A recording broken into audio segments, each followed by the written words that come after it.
Hello and welcome to the Joyous podcast. I'm Mike Carden, co-founder of Joyous. My guest today is Gary Hamel. In fact, let me do that again. My guest today is none other than the Gary Hamel. Gary is one of the world's most influential and iconoclastic business thinkers. He's been on the faculty of the London Business School for more than 30 years and is director of the Management Lab. I'm sure I'm not alone, and that throughout my business life, I've been forwarded many articles in the Harvard Business Review, and then most of them turn out to be written by Gary. And that is because Gary has written 17 articles for the HBR. He's also written several books, of course, including Humanocracy, which is one of my favorites, with one of my favorite ever taglines, which is creating organizations as amazing as the people inside them. So, Gary, welcome to the show. Mike, it's a pleasure to be here. Thanks for the invitation. Hey, now I like to start these podcasts, and regular listeners will know this, with the origin story, as they say in superhero movies. So tell us, take us right back. Where does the Gary Hamel story begin? Well, I suppose it begins in southwestern Michigan with a couple of parents who are academics and kind of set me on that course. And then doing a PhD at the University of Michigan. I was doing that in the late 1970s. That's a long time ago.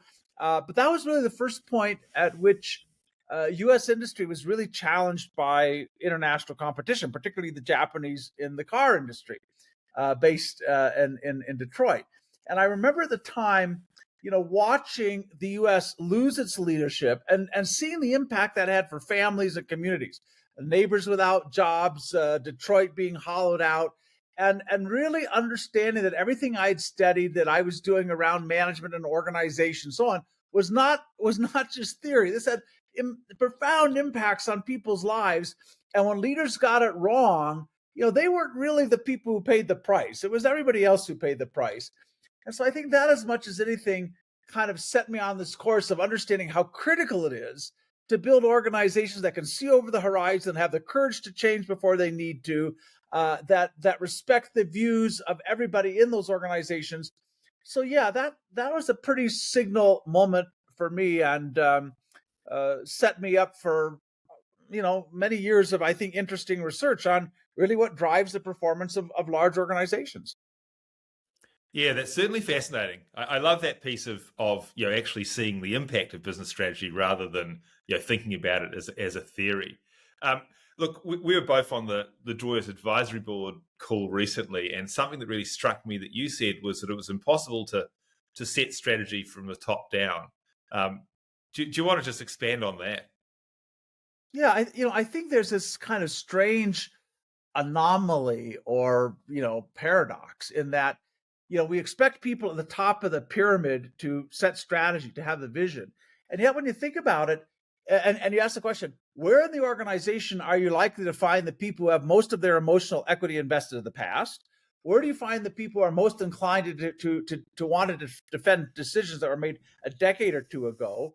Where are the people who are probably most insulated from what's going on with customers and technology and so on? It's at the top. And then we expect these people to somehow have the foresight, the wisdom, the creativity to kind of set direction. It's just like, it doesn't work. And in fact, what you find typically is when organizations miss the future, it's almost always because there was a failure of vision at the top. They're particularly prone to denial. So you just see this again and again and again. And if you think about creating strategy as a process that's essentially about innovation. So, living for many, many years in Silicon Valley, what I understand is, you have to create, 1,000 startups to find a couple of unicorns, to find, the next Google or Facebook or whatever it may be. And I think it's the same when you think about strategy in large organizations. To find a truly game-changing strategy, you have to generate a lot of strategic options, at the outset, and then you can sift through them and what may make a difference or not. And so what you find in many organizations is that the strategy process is very linear. It doesn't really, it's not expansive. They don't generate a lot of strategic options at the outset. So you're sifting through a very small number of kind of incremental strategies, and therefore you miss the future. So, I think it's partly a failure at the top, but no group of leaders, however smart or clever, simply has this ability to build out a very rich, robust portfolio of strategic options and sift through them. For that, you have to, reach out to the whole organization and beyond and ask them, what could we do next? What do you see changing in the world? Where do you think our opportunities are?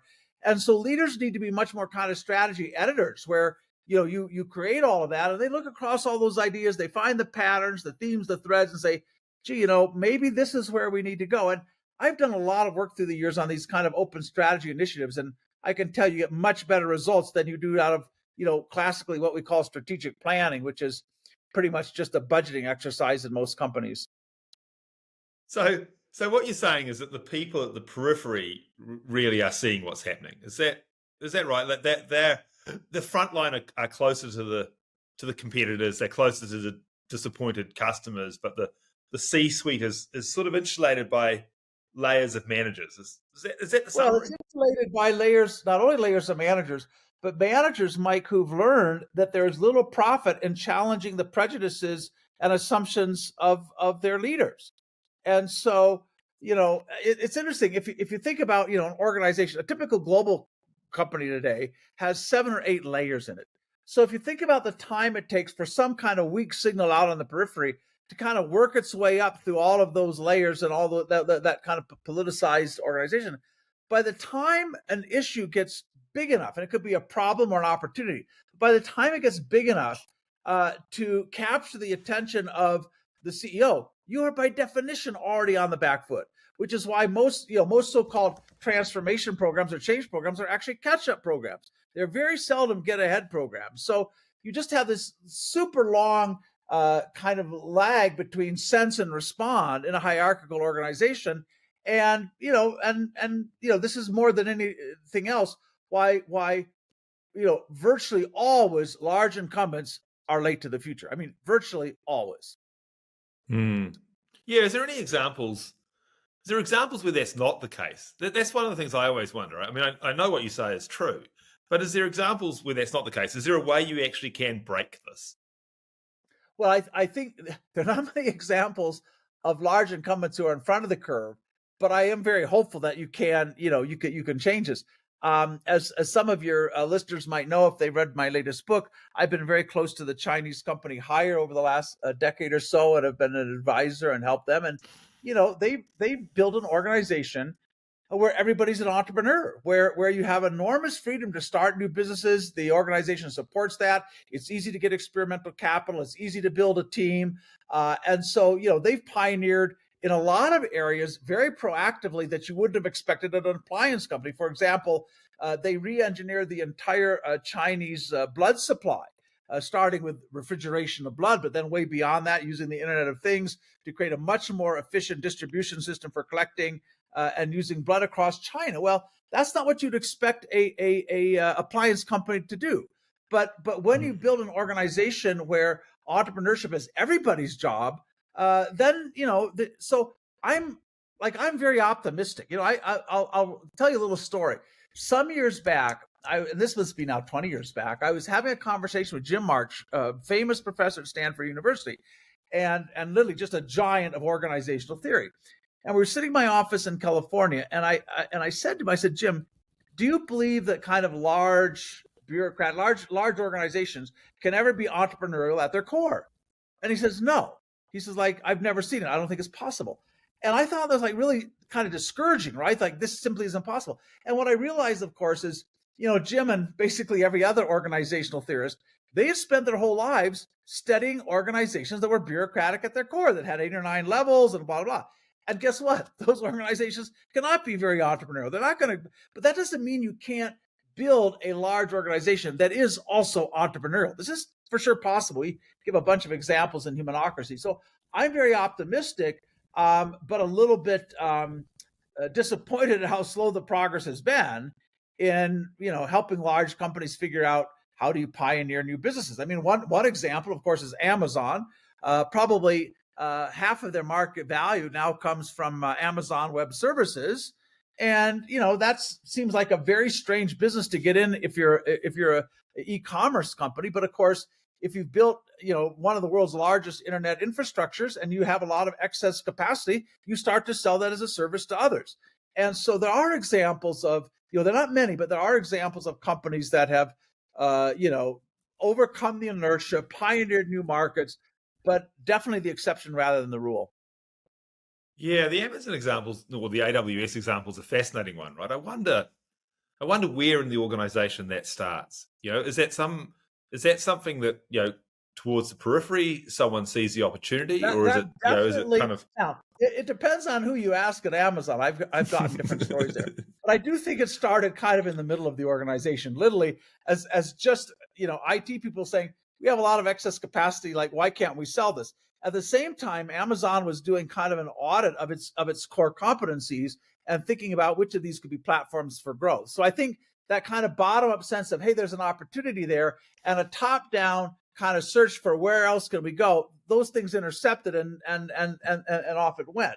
But again, I think the primary problem in most large organizations is they just don't spend enough time looking over the horizon.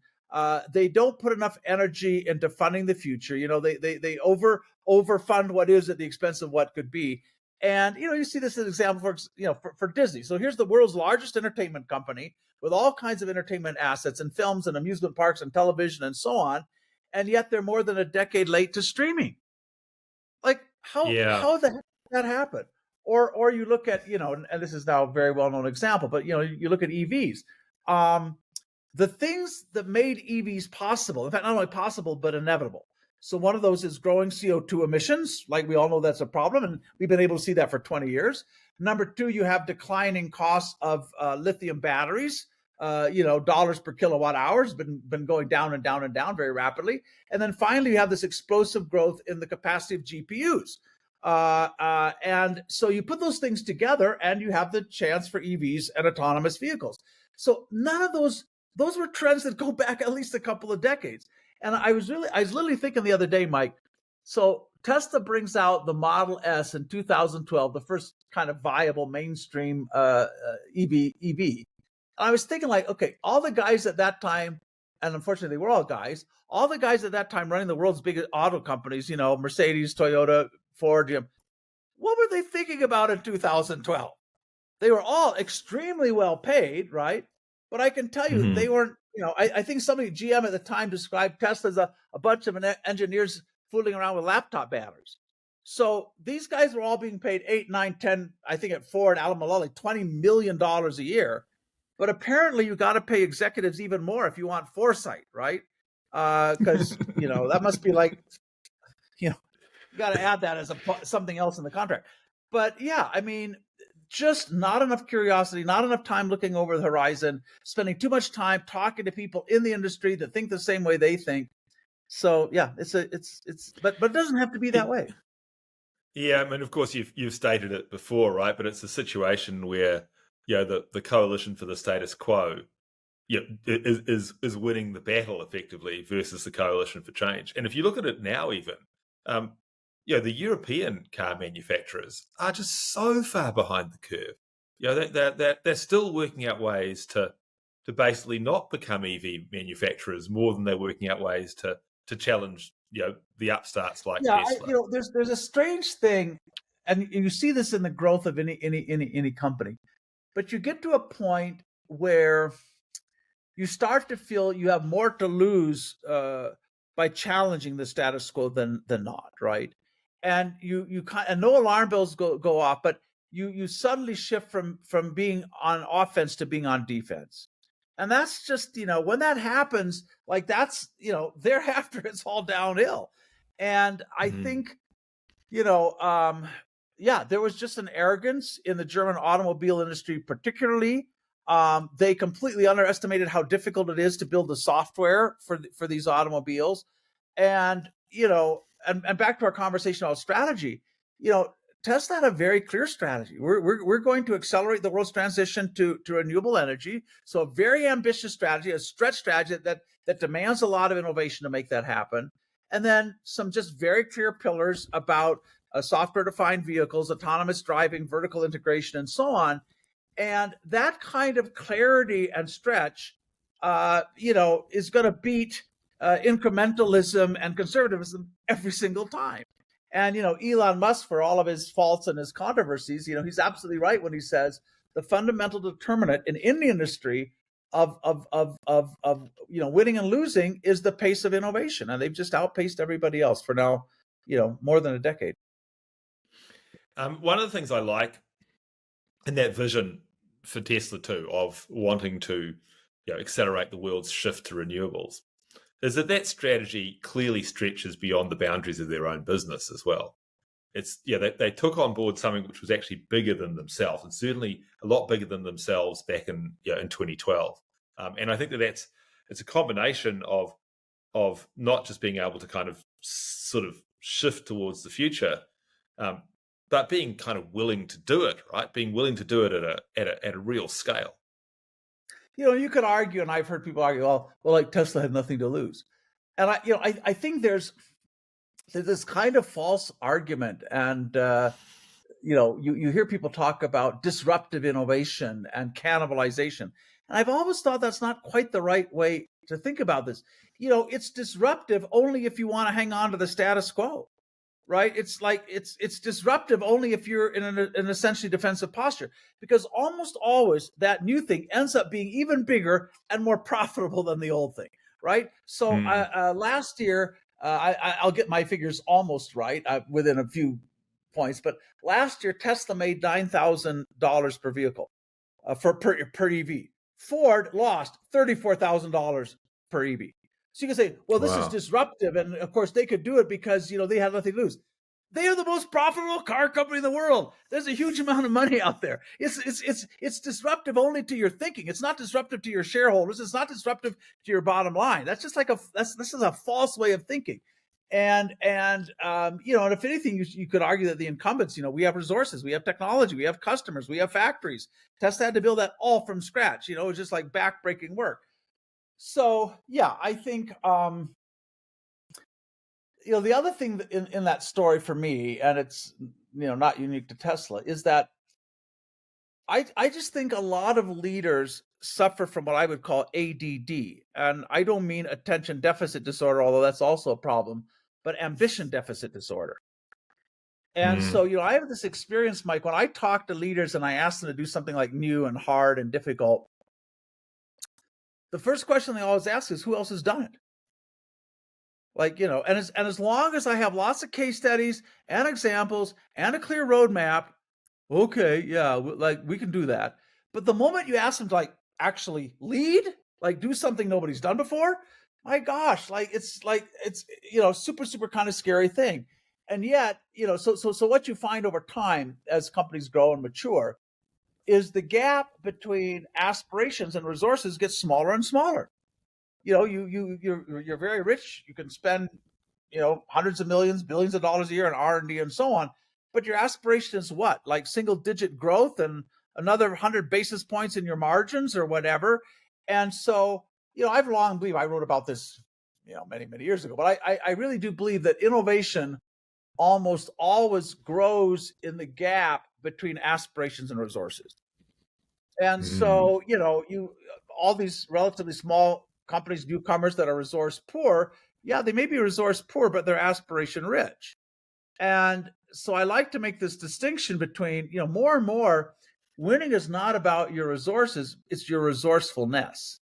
And that comes when you are in the thrall of an ambitious, noble kind of purpose that challenges you to think different and to take some kinds of risks and so on. Very, very few organizations I meet have anything like a compelling purpose, that challenges them to think differently and to do new things. I'm interested actually in this idea of leadership being, a definition of leadership or definition of leading is to be doing something that hasn't been done before. Whereas our definitions of leadership that we typically use in business are much more in the command and control sort of structural, almost military version of leadership, aren't they? Yeah, I think we terribly misuse this word leader. It's quite interesting, Mike. I was thinking about this a few months back, and I went into Google Ngram, where you can track the number of mentions that a particular word or phrase gets, in published works. And I looked at first the phrase management development. And, during the 40s, 50s, 60s, 70s, that thing is growing. You get to about the late 80s and 90s, and management development as an idea starts to fall off the cliff. And instead you have this thing called leadership development that takes off, right? And here's my hypothesis. So by about 1970, 1980, everything you could say about what it takes to be a good manager had been said, most famously by Peter Drucker. And so business schools, consulting companies, training companies, they needed something new to sell. Being a manager, that was kind of a commodity. It wasn't very sexy. And so suddenly, they gave everybody this battlefield upgrade and said, now you're a leader or a would-be leader, right? We can teach you how to be a leader. Nothing changed in the curriculum. Nobody got any better at doing their job. We didn't, you talk to people like Jeff Pfeffer at Harvard or at Stanford, or Barbara Kellerman at Harvard. They will tell you the whole, 20, 30, $40 billion leadership industry is producing almost no value at all. And so, I think we started, and, I go inside companies, they talk about the leadership team. I say, who the hell is that? What do you mean leadership team? Oh, that's the top dozen executives. I said, here's two realities. First of all, most of them are not leaders, they're administrators, and they sure as hell aren't a team, right? They're at odds with each other and they're fighting each other all the time. So, I think we got to reclaim the word leader for people who are really leaders. And, I think you can be a leader in a couple of ways. You can be a leader that creates something out of nothing, an entrepreneur like Elon Musk, or you can be a leader that transforms something big and complicated, you see a few leaders that have done, like Satya Nadella at Microsoft, right, that have set the company on a new course, had the guts to kind of blow up the Windows division. But by golly, real leaders are rare. But I would put at the top, when I look at, and by the way, I think you only know that somebody's a leader in hindsight. It's very, how do I know a leader until you've led, right? Because I can look at some, I can do a personality thing or something. But I would say what most distinguishes a leader is courage, right? And the willingness to try something new. And, we need to be honest about who's a leader and who's not. And given the challenges we face as a species, we need a lot more leaders, right? We have a huge leadership shortage, but let's stop pretending that administrators are leaders. These are completely different. You might be a good administrator and a good leader, but the fact that you have subordinates doesn't make you a leader.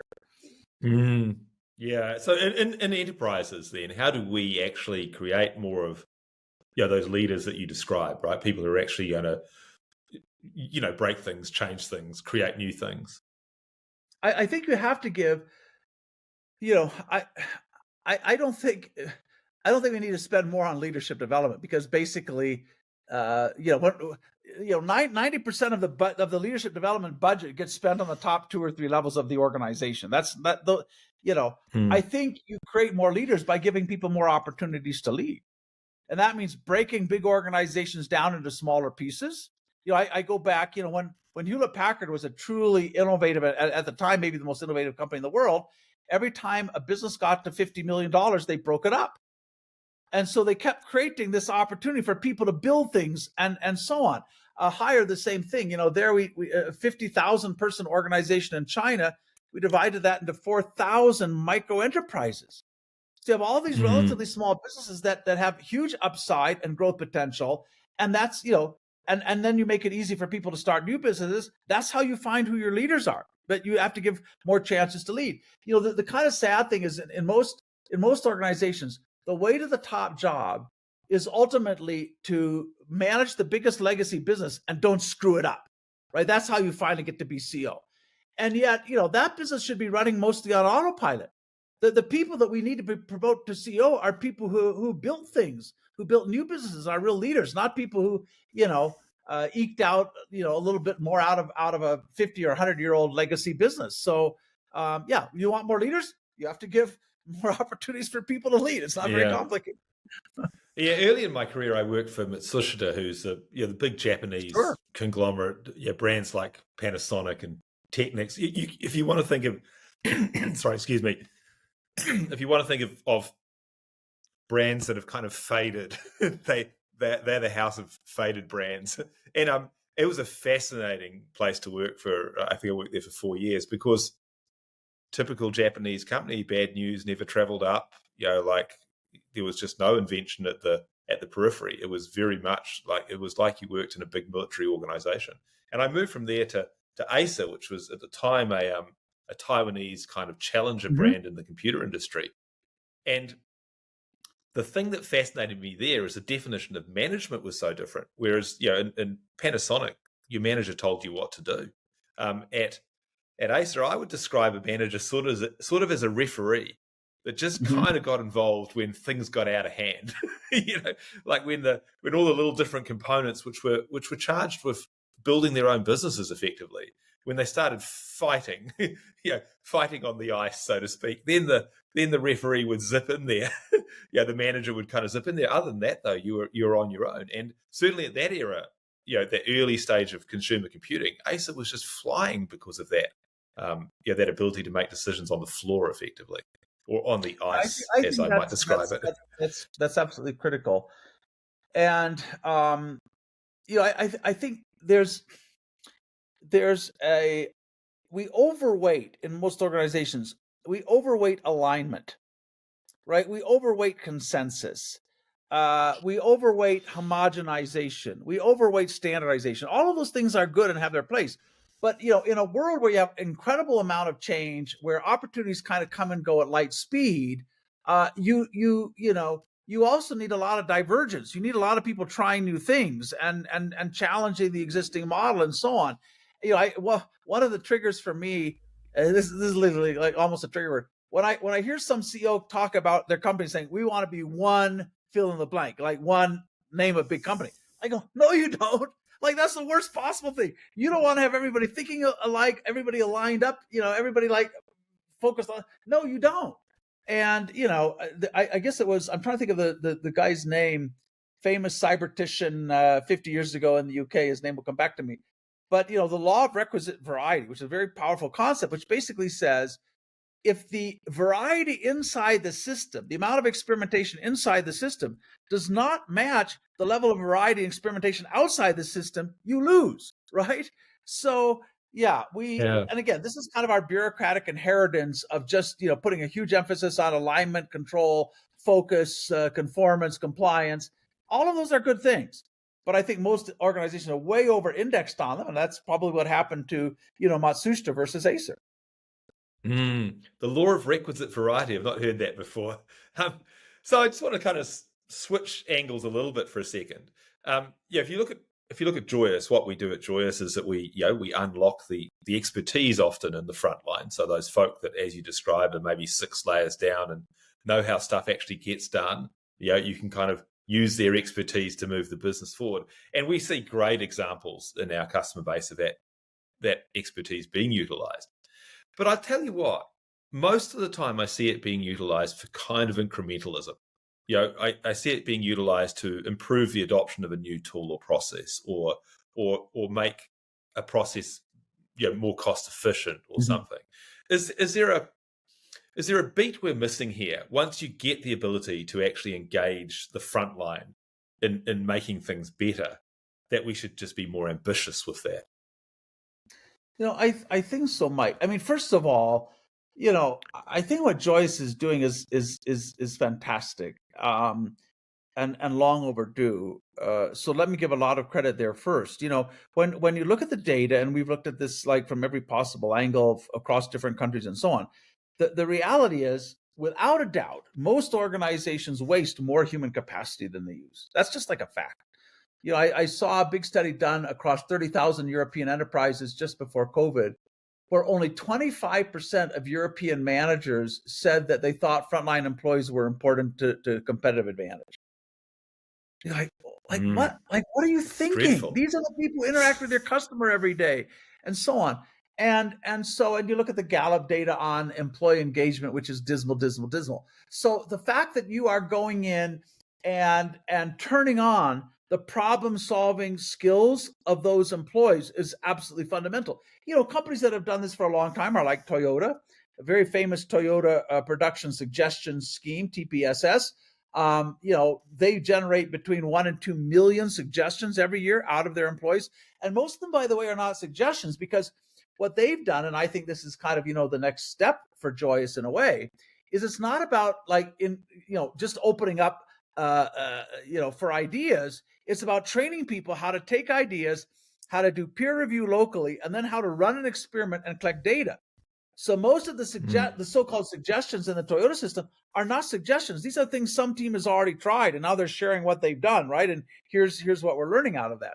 Rather than waiting for some manager to say this is okay, and you can we'll take this idea seriously. But you guys are 100% on the right track. I do think, though, as you're suggesting, there's bigger challenges to work on. I've led through the years a bunch of open strategy projects where we have hundreds or thousands of employees, and I think the critical thing when you want to try to harness the collective imagination of your organization, one of the critical things that's often missed is you may need to make them smarter before you ask for an opinion. Because often if you just go out and say, like, what's the problem, you'll just get what's top of mind. So when we do this work, we will train, and we've trained hundreds of thousands of people. We'll train them. How do you get at the unarticulated needs of your customers? How do you understand the deep frustrations, the things they can't even articulate, but you can see it in their eyes, you can hear it in their voice, or you just see something they're wrestling with, like, why are we putting that difficulty in front of them? We teach people how to be alert to emerging trends, right? What do you see in lifestyles, technology, regulation that your competitors are not yet paying attention to that you might be able to leverage? We teach them how to kind of deconstruct their own organization away from products and services into these deeper capabilities, and which of these might be platforms for doing something new. So we start typically by training thousands of people to think like business innovators, and then we ask them to build a foundation of insights. So what are those insights you have about the needs of customers and so on? We don't ask them for an idea yet. Just what are you seeing? What's the insight? What is changing? And then once you built like this rich population of insights, then you can start to ask people, all right, given all those insights, and I have to say, the most important thing, Mike, I believe, about any strategy is how it's different from every other strategy. And you cannot build a differentiated strategy on undifferentiated insights. So if you're looking at the same data, segmenting the market the same, if you believe the same thing all your competitors are, there's no chance you're going to. So you have to start by building a foundation of kind of unique insights. And then you can say to people, well, we have this point of view about a customer. We have this point of view about technology. Like if you put these things together, what do you see? So we've developed some pretty slick algorithmic ways of, very rapidly kind of cross-hatching different sorts of trends and asking people where the opportunities there. But I think, you simply cannot, the more people, the more voices, the better, is the simple answer there. So I'm hoping, I think it has a long ways to go. I recently wrote a foreword for a book on open strategy, but leaders are pretty jealous of their prerogatives, and you might ask, like, well, why are we paying a CEO 300 times as much if like they're not the ones that like have the tablets of stone and the crystal ball and are setting strategy? And I would argue that is not the role of a leader anymore. The role of a leader is to be an architect. You have to architect the process. You have to architect the platform that allows people to come and contribute. And that's what Joyous is doing, right? You guys have built a platform. You've architected a way of running campaigns and getting a lot of smart people to think about an issue and getting to a solution. That's really the role of leadership, is figuring out what's the system, what's the incentives, what's the architecture for unleashing and harnessing the imagination of the organization, not I have to be seen as the smartest person in the room and the strategist in chief because that's what I'm paid for. No, that's you're not that, and you need to admit that. But there's still important work to do in terms of building an organization where you have open strategy, where a lot of the resource allocation decisions are made through crowdfunding and the wisdom of the crowd and so on. But there's where you guys are starting with on kind of operational problems. That's a good place to start because that's real to companies. They know their frontline employees are out there and seeing this every day. But the ambition should be, I think, beyond that, because in terms of creating strategy, for sure, we need a lot more voices in the room than what we have typically. Are you optimistic for the future of the enterprise? I am. I guess you have to have a argue over what time frame. I mean, here's I'll give you a reason why I'm optimistic and why I'm less optimistic. But on balance, I'm optimistic. The reason I'm optimistic, Mike, is when I talk to CEOs and leaders, pretty much all of them will now admit that the real problem of their organization is not the operating model. It's not logistics, supply chain, back office, whatever. It's not even the business model, although they know that needs to change over time. More and more leaders will now say, yeah, our real problem is our organizational or management model. We have too many layers. We're too slow. We're not entrepreneurial enough. We spend too much time fighting, internal battles and so on. They don't really know how to change it because, virtually every large scale organization on the planet still fits, this 150-year-old bureaucratic template. So most leaders have never been inside of an organization that doesn't, at its core, look like the one they're in right now. As I said, power trickles down, big leaders appoint little leaders, managers assign tasks and assess performance, employees compete for the scarce resource of promotion. So you just assume that's the only way you can manage large numbers of people at work. It's not. And in our book, Humanocracy, we have all these crazy examples like Buurtzorg in the Netherlands, which runs a 16,000 person healthcare organization with 2 managers. That's a 1 to 8,000 span of control in a highly regulated industry, right? So there are all these alternatives, but most leaders have not seen them, right? And so, it's a little bit like when the Iberian explorers first went to the so-called New World, the indigenous people had not yet invented the wheel. And so you kind of think like, what would have been your reaction the first time you saw a wheel and a wagon? You go, oh crap, we've been dragging this crap all this time? Like, really? Like there was a better way? So I think, a lot of it's just time. Leaders need to start to believe there are other ways of kind of large scale organization than, 8 layers and bureaucracy. So I'm optimistic. They haven't seen it. They just haven't seen it.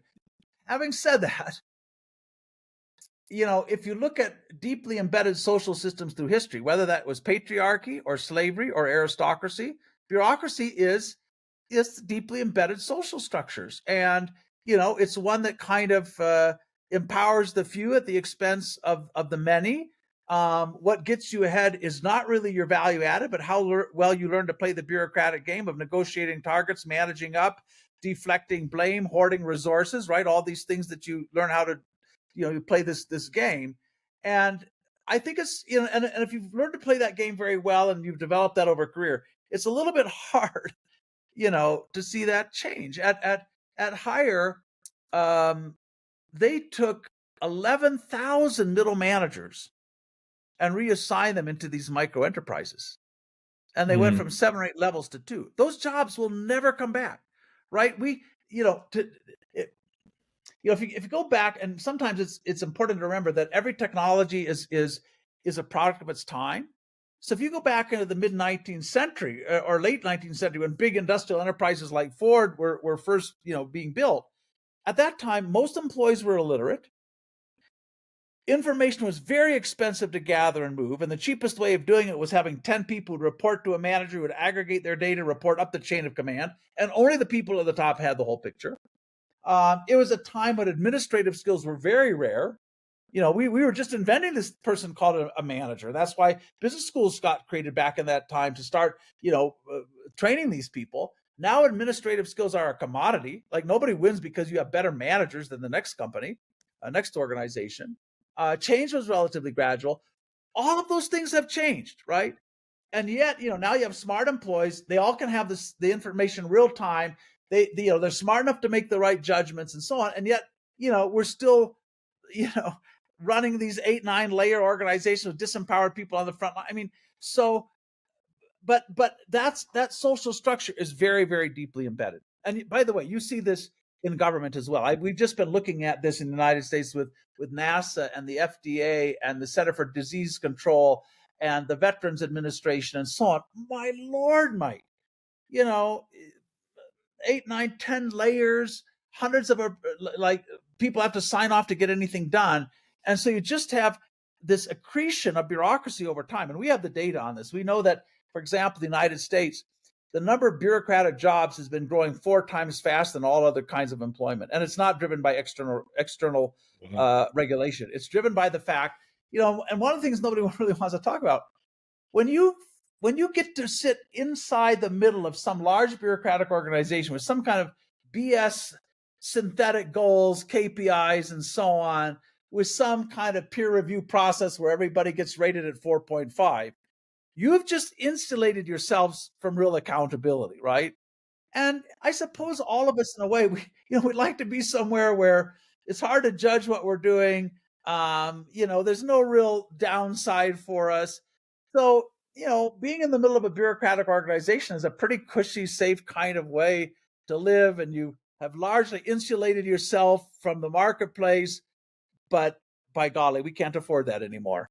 Are you saying that maybe human beings like to be in a bureaucratic organization? Yeah, there's some comfort in that. We can I all think complain so. about it, but maybe that's one of the drivers. There's a It's lot of actually a comfort in it. comfortable place. I see this.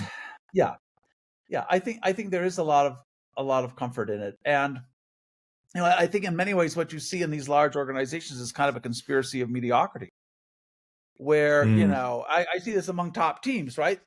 I won't really challenge you, Mike, if you don't challenge me, right? I'll kind of vote for your pet project if you'll vote for mine. But nobody, and so if you look at some of these what I would call post-bureaucratic organizations,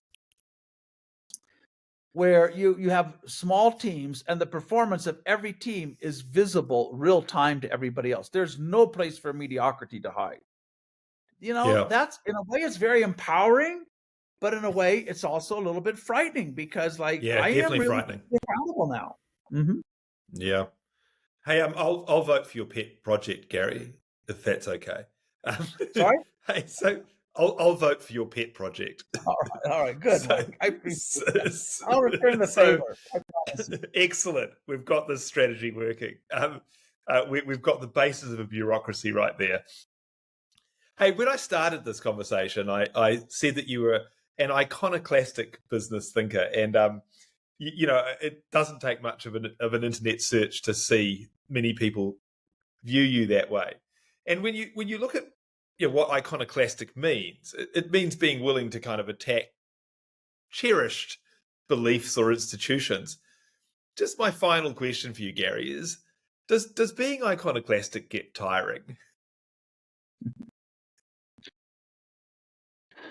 Only to the extent that you have to make the same argument over and over again, or you have to point out the same inanities that we take for granted over and over again, or you have to challenge the same kind of deeply embedded beliefs that nobody has thought to think about in a long time. So yeah, in a sense, but I'll tell you what, I'd rather be on that kind of a path and than kind of be following the herd. I do think it sometimes limits one's impact and effectiveness, because a lot of people are quite comfortable with the status quo, and I won't name names because I don't want to embarrass anybody particularly, but one of the managing partners of one of the biggest consulting companies in the Harvard Business Review wrote the following a couple of years back. This is like almost 100% direct quote, would be very close.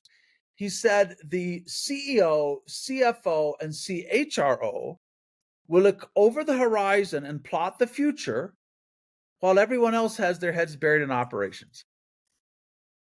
Now, I think that's rubbish. I can almost not imagine anything more stupid to say.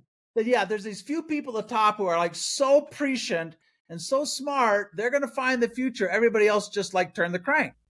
No, in fact, that's where we started the conversation. That is exactly the wrong way to bet. I remember Steve Ballmer in 2007, then the head of Microsoft, saying the iPhone would get no market share ever, right? And all those people in the car industry dismissing Tesla and so on. So he's like, why would anybody say that? Well, because it's the people at the top that write your checks. And so you continue to tell them how smart they are and how, and most of them are smart. It's the problem is, in this world, you are not smart enough by yourself. So yeah, I think being willing to challenge conventional wisdom, but I would say, Mike, that is the second important characteristic of a leader. A leader has to have courage, but you also have to be a contrarian, because if you see a problem that has been there for a long time, like polluting vehicles or expensive healthcare or whatever it may be, you cannot solve that problem with conventional thinking.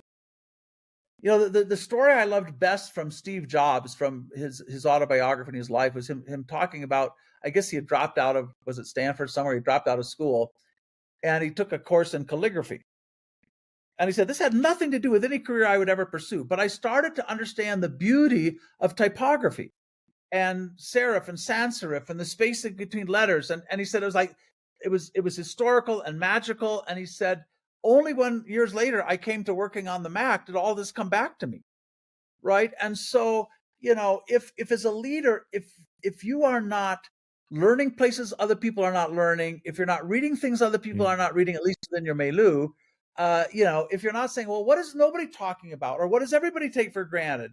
If you are unable to step outside the boundary of conventional thinking, there's very little difference you really can make in the world. You're going to be very incremental. So I think, I have to give some credit to that for my colleague C.K. Prahlad, now gone, who was very much an iconoclast. But, my practical advice to anybody listening today is, in any meeting you're sitting in any conversation, any task you're given, ask the question, what are the beliefs everybody takes for granted? And are these actually like physics or just the dead hand of tradition? Is there an analogy or something I can learn outside of this situation in another area of expertise, in another industry, another field that might illuminate this, right? That would bring some new perspective here. And what aren't people talking about? What is missing in this conversation? So it's not that hard to start to train yourself to kind of come at everything laterally. And sometimes you'll be wrong and you'll say, no, this is the only way to do things. But, I think it was the great British essayist G.K. Chesterton who said, a dead thing goes with the stream, but only a living thing can swim against it. And, I want to be that living stream and that swims against the current. And by God, does it take more energy to swim against it than to go with it? But at least you're in control of your own destiny, and it's not, just outside forces that are propelling you along. Gary, I think that's the perfect place to wrap this up. Thank you so much for your time. It's really been an exciting, 45 minutes. What a ride. Thank you again. All right. Thank you very much, Mike.